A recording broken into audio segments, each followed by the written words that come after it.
What is going on, Stonebladers? We got yet another matchup against a Dark Depths deck. In this case, it's going to be against black and green depths. And they had a little bit of a ramp to it. They did have some dark rituals, so I don't know if this would be turbo depths. Maybe, maybe not. Either way, it's dark depths, it's black, it's green, and we are on the play. So this one is going to be a slobber knocker. Usually I don't post games that are just like easy wins. First and foremost, Stoneblade doesn't have too many of those. Sometimes you can just ride True-Name to victory. However, there was a lot of thinking, a lot of line of plays, a lot of stuff to critique, and of course, every now and then it is nice to see a game where you can just do a lot of cool things, and we definitely get to do that in this one. So we're on the play. This hand is iffy, okay? First and foremost, having the Jitte in hand is not great. We have a Polluted Delta, we have one land, and we have a Brainstorm, which can be a lot of trouble should we have to fire this off for some reason, say on, the draw for turn 2 and we don't hit any lands. Regardless, I like that we're on the play. If we do get a land, this hand can be really good. At least we could use Brainstorm to shuffle away stuff, fetch with another. If we do have a land, then we have the possibility of having Counterspell up, which can control the board, and of course utilizing Stoneforge, shuffling away that if we need to. So I ended up keeping this. It hurts much more to mulligan when you're on the play, obviously, because on the draw it has card advantage. Clicking a few times. Okay, they mulligan the 5, so this wasn't going to be an easy game for them nevertheless. Okay, so let's Brainstorm.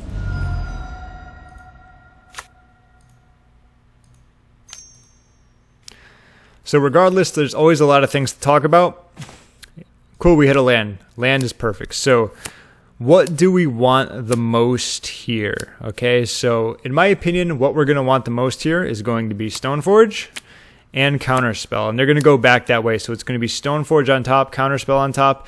I don't care about Jitte if they want to take that, go ahead. I don't care about Jace if they want to take that, go ahead. I am so far away from doing anything with that. Snapcaster is very mana intensive, so I don't care about that at the moment. Then we have a Ponder and Brainstorm. They both do very similar things, so this is actually a really good hand in terms of brainstorming, finding the land that we want, hiding the cards that we wanted on top, and then of course from there we can go. So let's do Stoneforge on top, Counterspell on top. Come on. There we go. So next turn, pretty much what I can do is play Polluted Delta. If they play something that I want to counterspell, I will definitely do that. If not, I can Brainstorm, look for more cards, shuffle away. So I'm guessing it's going to be one of these. Okay, Snapcaster. Interesting. Okay. I guess that isn't a bad choice going into the longer games. They don't know about this one. They do know about these. So we do nothing. If we need to, we Brainstorm and then shuffle away our junk.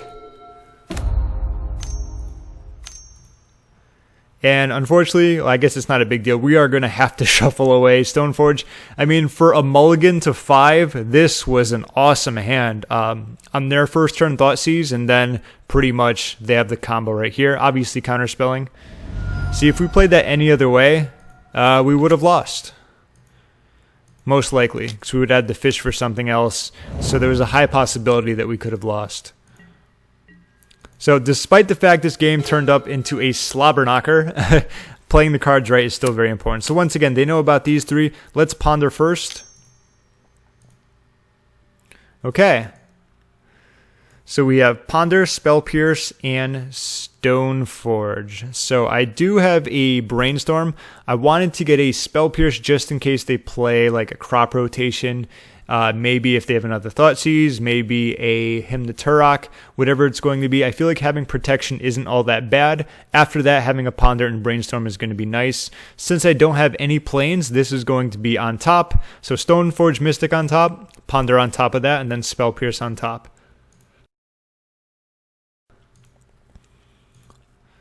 And we can play our land. Cool.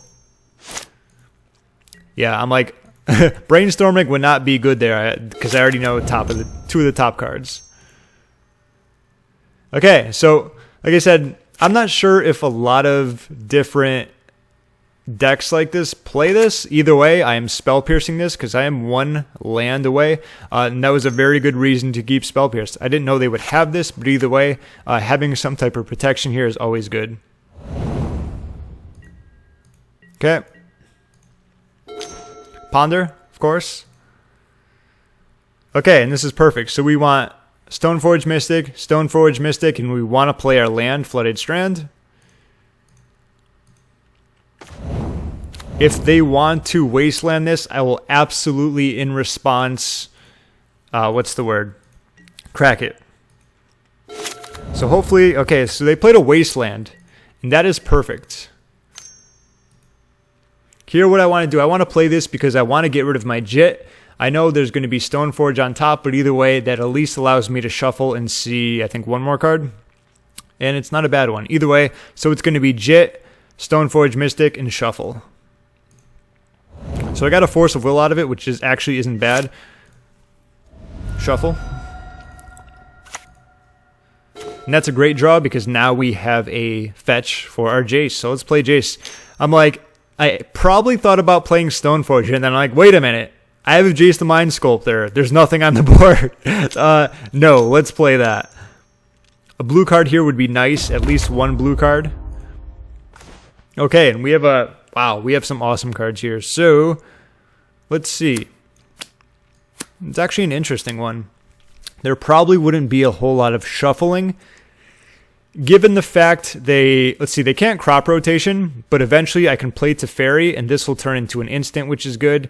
I think what I did here, I think it was 2 cards that went on top. It was probably like Ponder and then Council's Judgment on top. And if I needed to, or it was like Stoneforge and Councils, because I didn't see myself playing Stoneforge anytime soon. So I think it was Ponder on top and then Councils, or Stoneforge on top and then Councils. If I'm looking at it right now, I think the best way of doing this, just because I have more time to think, would be Stoneforge on top and then Council's Judgment on top of that. Wait, Teferi. Okay, so it's Teferi and then Councils. That's fine too. Remember, I don't have to shuffle here. The reason I did that is simply because that actually makes more sense now that I think about it, because if they want to do something that I need to counter, I can pitch Ponder to it. I don't need Ponder so much because I got a live Jace, and this is going to be my clock. Okay. And I don't want to shuffle here. I like those cards.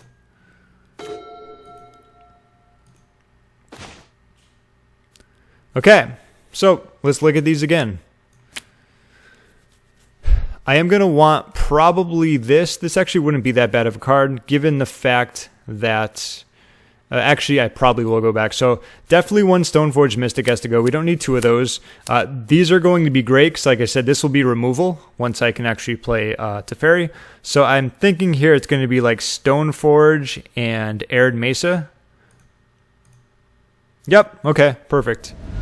And there, I shouldn't have fetched. I didn't need to. Now, thinking of this, I do have a, what's it called? Crop rotation covered. If I play this, that forces them to use crop rotation at a specific time. However, I'd like to get a little bit more value out of that, and I do have crop rotation covered. That's the only way they can do something sneaky. So let's play a Stoneforge here and get our clock in. I shouldn't have used that shuffle effect, probably because I thought I might have been playing Teferi, and I didn't want the cards on top, but once again, sometimes that happens. Let's get Batterskull.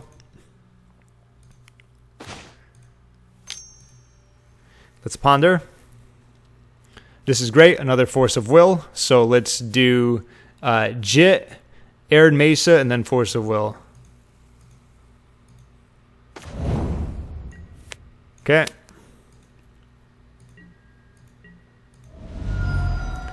And it looks like they are going for crop rotation. So it would have been interesting. I always had the Force of Will to be able to cover that. However, if they had played it at a different time, it might have messed with my hand a little bit differently. Either way, what I want to do is force pitching Force here.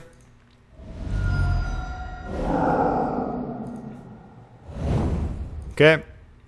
What do they got? It's amazing how many times we have seen this card and this card. What is it? The last 4 games, out of 3 of them, we have been against some Dark Depths type of deck. Okay, cool.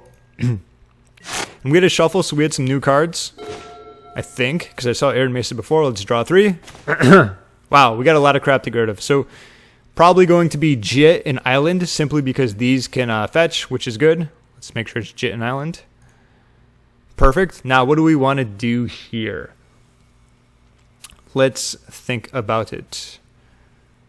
This can get the combo.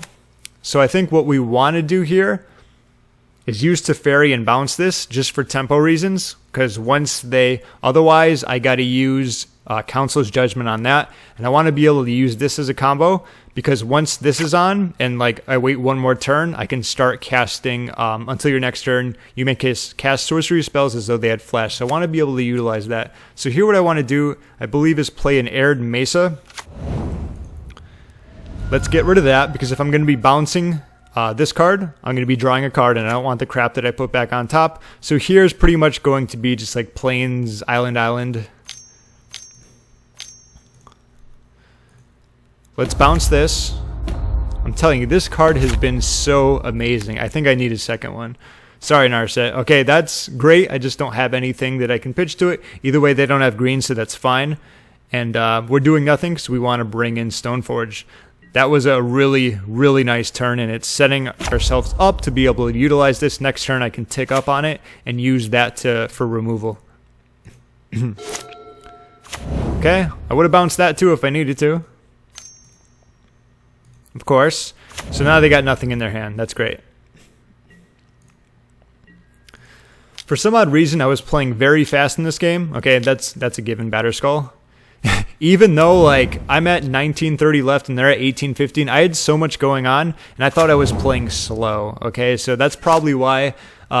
Definitely some tightening up could have been done when it comes to having 3 Planeswalkers out. So first and foremost, even though they have nothing in their hand, I want to tick this up first, just so I don't forget. Okay, and here, what I want to do is play Narset first, so it's going to be Island, Plains. I want to keep open my Plains, and I want to do this last, because if I don't find any type of removal, I can just bounce this again. Okay, so let's do attack first, okay? That's fine. I figured maybe they want to trade, so not a bad idea. You never know. Maybe they'll accept. Okay, and then I returned it pretty much back to their hand. That was going to be my plan. So anyway, let's do Narset. A blue card here would be nice. We get a blue card. That's fine, because it at least pitches to Force of Will. And the idea here is that I have anything covered because I can play this at instant speed. Thank you, Teferi. We use that, we use that, we use that, and we are going to be good to go. Probably what I could have done is just bounce this before combat. That would have allowed me to get in 1 more point of damage. And then, let's see, it still would have been a 3-turn clock. Either way, all the damage helps. Maybe they do some fetch lands, and it winds them down a little bit more. Of course, sure. This is some serious control going on. Okay, oops. I wanted to tick that up again first thing. Next, what I wanted to do again is simply just use Narset. See what we got. Perfect. And let's see. I believe I swords that just because I can. And then I drew 3 just because I can. Okay, wow. So I believe this is easy. It's just going to be Jitte and Strand. I have a ton of mana, although I can cast that if I want. That's not a big deal. Let's attack with both.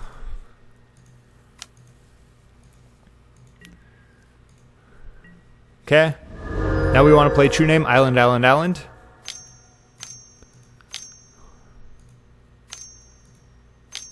And they are just taking a counter off, okay? A lot of respect for my opponent for actually playing it out, especially when you have Dark Depths. I mean, they're a quick combo deck, so I could always mess up, not have the proper cards. Maybe I was just seeing a lot of lands, so it's always best that you do play it out. Sure. And they're just taking off another one. That's fine.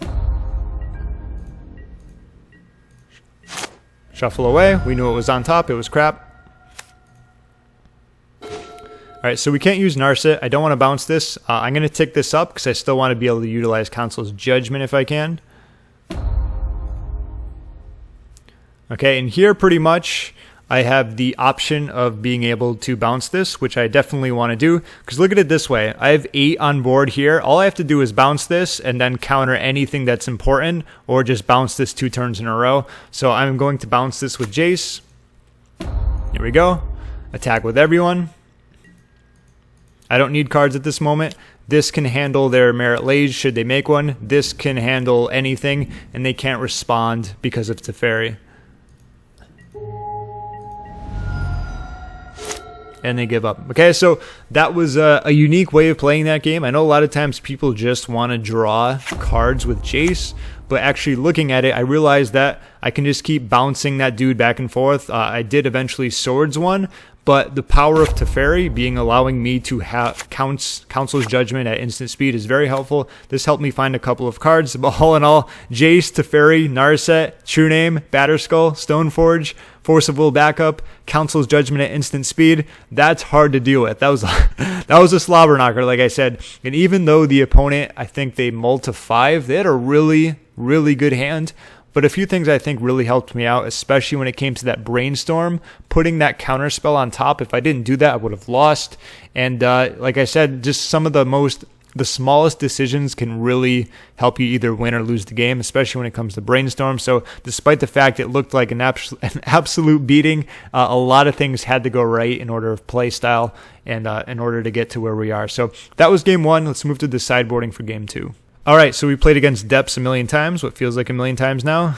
Path to Exile, Snare. Jeez,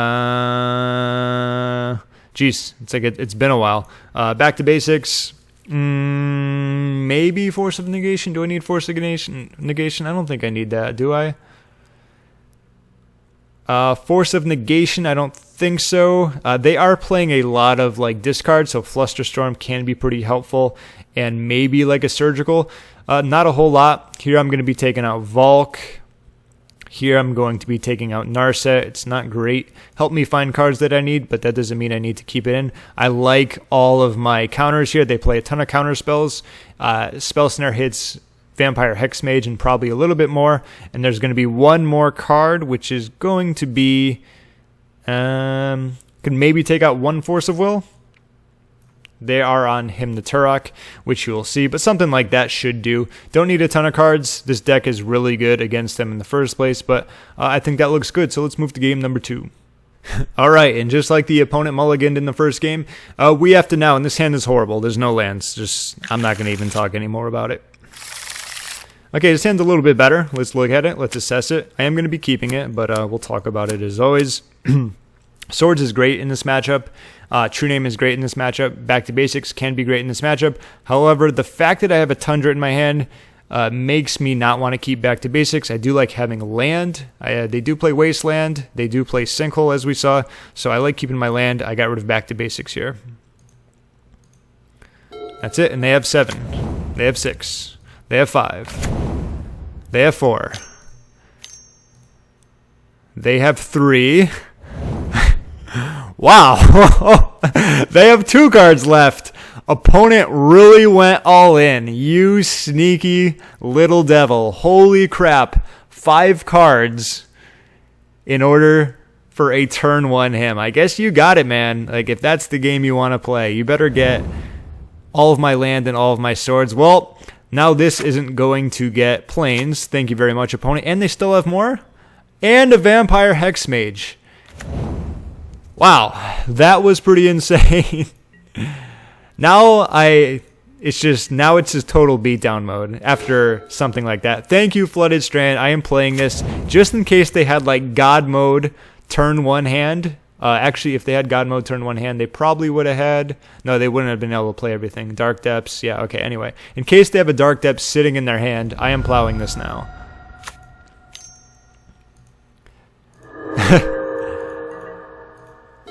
What an interesting start. Okay. And they have another one. I'm telling you, we have seen this card so much. It's insane. Okay. Once again, I'm going to Swords that just in case. They have nothing in their hand, but I don't want to take any chances. That's exactly how I lose. They draw Dark Depths. They remove the counters. What do you got? And another one. Didn't I just remove 2 of your sisters? Vampire Hexmaids. Triple. Goodness. Okay, that's fine. Sure. Talk about the power of the top deck. That is a great top deck. Despite the fact that they have only 1 tapped, the beauty of this is that they're not going to be able to activate this because simply they need to tap it to add more counters. So we're definitely cracking Polluted Delta. We're definitely playing Island, and I am playing back to basics here. This is going to really start choking them on mana because, you know, they can only use this, and plus if they tap this, it's going to be gonzo. Okay. Anything? No discard? Maybe they have a Hymn to Turok and they can't cast it. Okay, that's a really good card. I don't want to play it safe here. I want to play my True-Name. It'll at least block this, or they'll stare at each other until I start getting aggressive. So I'm going with True-Name here. If I can fade 1 turn, I mean, what's the worst thing that they could have here? Is probably just, you know, top deck a Merit Lage, or not a Merit Lage, a Dark Depths, and make a Merit Lage. You know what I mean. Thespian Stage, close. Close. They got half the combo. Okay, not a bad draw. What I want to do is keep this in my hand in case, you know, they are playing discard. So if I counterspell something. And now I want to be the beatdown. So if you look at it this way, they are on an 8-turn clock. I am on an 8-turn clock. Given the fact that I am attacking soon, I have the advantage. Given the fact that I have a counterspell, I have the advantage. And like I usually talk about, I would like to say that I overall have the advantage when it comes to top deck wars, given the fact that I have Brainstorms, I have Ponders, I have Jace, I have Teferi. I have a lot of really awesome live draws. So I am on the beatdown plan. If I was just going to sit there with True-Name, I don't think I would win this game because eventually all they need to do is find their, what's the word? Dark Ritual. They had to use a Mox Diamond to cast their Dark Ritual. For another one, oh my goodness, I'm actually countering that because that's going to completely change the clock.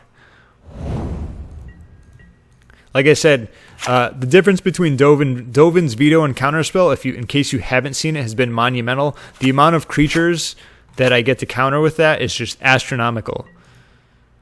I've used Dovin's Veto and I immediately regretted it. I'm like, I want to counterspell because it comes in against everything. This is actually a really good card. What do I want to do here is actually play a Plains. I want to attack too. But this is in case they want to play some type of discard spell. That means, or say if they want to do, if they cast, say, a Thoughtseize, I'm casting this, you know, and then I can plow this. If they cast a Hymn to Turok, I can just cast this and kill this, so that's fine. Did I use Snapcaster Swords here? I did not. Okay. Oh, on their upkeep I did. There we go. Smart man. Not like it matters. They have 0 cards in their hand, but this is just in case they draw a Dark Depths. That is how I lose the game, so I'm like, I'm just going to deal with that now, plus now I'm going to have a 4-turn clock with 5 power. That was the reason for that. I was thinking to myself, like, how can I lose this game if they get a Dark Depths? And, of course, that's that. So, wow, that one, what happened to that? Discard or revealed? Come on. Exile, and these were, wait. Oh, okay, there we go. So that's that. Is this their, wow, so they have one in their graveyard. Maybe they discarded that. I forgot how it got there, but there's all of their Vampire Hex Mages are now gone. Okay, that's good to know. Unless I'm missing something, because there's one in the graveyard, right? And 3 exiled. Cool. We don't have to worry about that. Oh my goodness.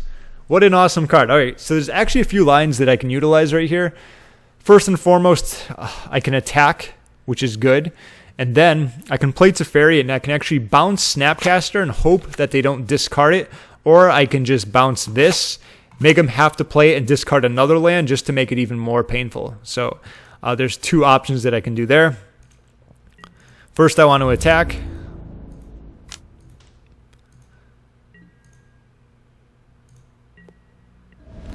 Okay, so this is also something that's going to be important as well. How I tap here. It can be island. I'm pointing to the plains and saying island. It can be plains.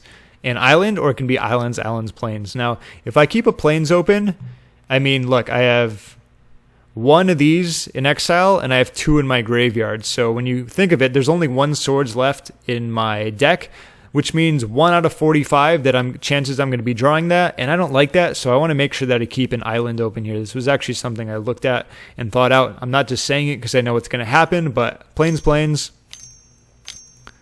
There are many more cards, many more things that I can do with 1 island, and I am bouncing this simply because I know they are playing discard. This is kind of like a tempo thing. This is how they're using their mana, so if they want to play it, they're going to have to play that and discard another card. Once again, this has been just doing a ton of awesome things. And there you go. Very much rewarded for that. That would be funny if I did draw like that 1 Swords to Plowshares, 1 out of 45. Okay, so they got a fetch land now. Cool. Attack after that. Okay. Do you think I played a Brainstorm here? What do you think? What do you think? Nope. I have no need to. I really don't.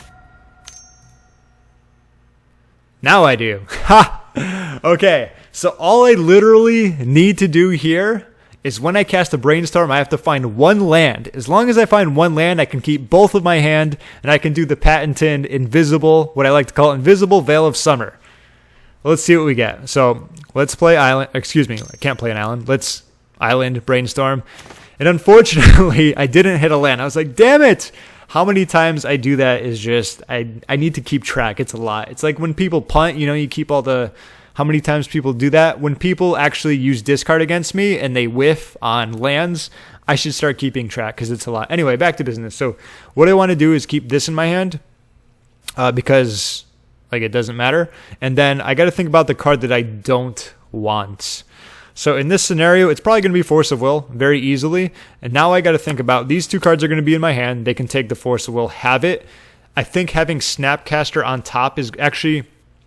I take that back. I think having Council's Judgment on top is going to be best simply because I have Teferi and I can instant speed Council's Judgment once again, which has come up so many times. So I believe it should be Snapcaster and then Council's on top. Excellent. Excellent. It's too bad we didn't get that extra land, but you know what? That's fine. You can have it.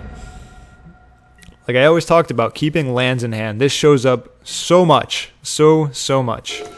Let's use Teferi first. Perfect. Let's attack. And now I have pretty much anything covered. They're at 2. And they are dead. Okay, so there we go. Another win against a Dark Depths deck. And it seems that Stoneblade is just eating Dark Depths decks alive. That's hard to say. Dark Depths decks alive. One of the really challenging matchups is going to be like the Turbo Depths, or at least the one where they play, was it Sylvan's Safekeeper? There's some decks that like stack a few of those, either 1 in the main board and like 2 maybe extra sideboard. Those are extremely hard to deal with. My goodness, I've had so many Swords to Plowshares, and it's like once they have lands, it's just they just keep giving their creature, you know, hexproof or whatever. And it's good you don't see many of those around because obviously we'd be having a little bit more of a challenging time. Nevertheless, that was a very fun matchup once again. Maybe not so much for the opponent, but once again, we're playing Stoneblade. We're not sure how it feels to be on the opposite side of playing against them. And with that being said, I've only played against Stoneblade like 3 times online. I think I was like 2-1 against them, or maybe 3-1, something like that. It's been a positive matchup, but overall, it'd be nice to be able to play against them, against someone random. Either way, as always, thank you for watching. Hope you enjoyed this, and have the best day ever.